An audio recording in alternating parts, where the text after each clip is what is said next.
શિનોરના દામાપુરા ગ્રામ પંચાયતના સરપંચ પટેલ હેતલબેન ગામના 8 વોર્ડના સભ્યો બિનહરીફ થતા તમામનું કરાયું સન્માન।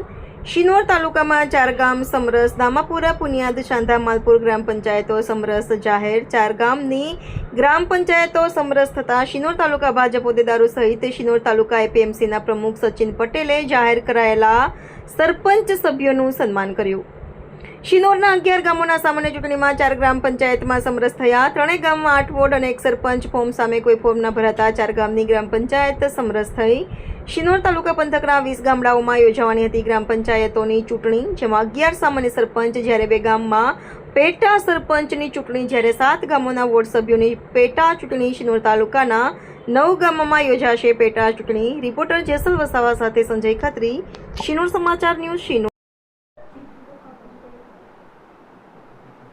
હાલમાં સમગ્ર ગુજરાતમાં ગ્રામ પંચાયતની ચૂંટણી યોજવા માટેની પ્રક્રિયા ચાલી રહી છે। એ અંતર્ગત શિનોર તાલુકાના દામાપુરા ગામે આજરોજ ફોર્મ ભરવાની જે તારીખ હતી, તો તારીખના જે 3 વાગ્યાનો સમય હતો એના અંતે 8 વોર્ડ અને સરપંચના જે ઉમેદવારો છે એ બિનહરીફ જાહેર થયા છે।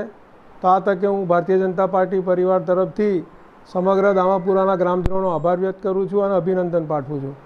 સાથે સાથે જે રીતે ગામના આગેવાન પ્રવીણભાઈ વકીલ, પાટણવાડિયા સમાજમાંથી જસભાઈ, કિરણભાઈ વસાવા, પરેશભાઈ પાટણવાડિયા, ગિરીશભાઈ પટેલ અને જે સરપંચ પદના ઉમેદવાર છે હેતલબેન, એમના પતિ અને ભારતીય જનતા પાર્ટીના વર્ષો જૂના કાર્યકર કિરીટભાઈ અને જે સમગ્ર દામાપુરા ગામનો યુવાધન છે એમને આ ચૂંટણીમાં રસ લઈ અને દામાપુરા ગામ સૌથી પહેલાં જે સમરસ જાહેર થયું છે, તો ફરી એમને અભિનંદન પાઠવું છું। સાથે સાથે શિનોર તાલુકાના સાંધા, પુનિયાદ અને માલપુરના પણ જે સમગ્ર પંચાયત બિનહરીફ જાહેર થઈ છે, સમરસ જાહેર થઈ છે, તો આ તકે એ ગ્રામજનોને પણ હું ભારતીય જનતા પાર્ટી પરિવાર વતી અભિનંદન પાઠવું છું।